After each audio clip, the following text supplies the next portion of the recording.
Hi everyone, back with another prompt video. This time I'm going to show you an online encyclopedia of Stable Diffusion prompts.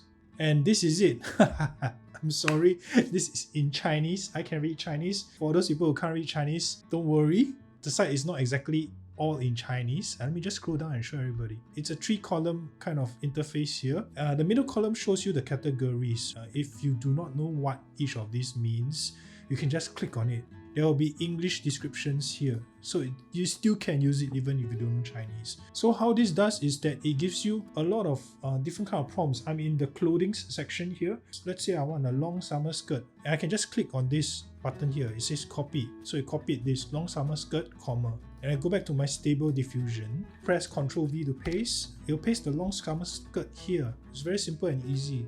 There's another mode here, the plus sign. Let's say I want a white hair. I click on this plus sign. It transfer it to here, right? Unfortunately, it doesn't transfer the English thing to here. So you can actually construct a series of prompts here before you copy and paste, rather than pasting individual prompts. Let's say I want white hair. For the head, I want looking at viewer. Pose, I want them to be standing. For the clothes, let's have collared shirt. For the skirt, let's go for pencil skirt. And then for accessories, let's do a scarf here. So that's why they call this an encyclopedia. There's a lot of stuff here. And sometimes you even have a whole bunch of prompts they can just copy wholesale. And these are prompts that give pretty good results.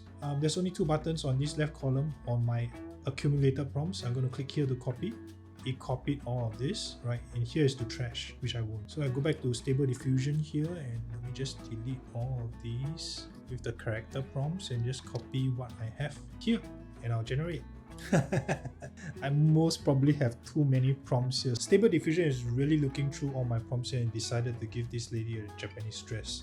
Let me try and increase the weights for all my other prompts. And how we can do that, remember earlier on we did the bracket thingy? Let's do it. Select all of this and again use the shortcut key, Command Shift arrow up. And this will tell Stable Diffusion I want a collar shirt, I want a pencil skirt, I want a scarf. Let's try this. Alright, I got a pencil skirt, I got a collared shirt, I got a scarf. Hope you find this encyclopedia useful, even though it's all in Chinese. And I'll see you in the next video. Bye!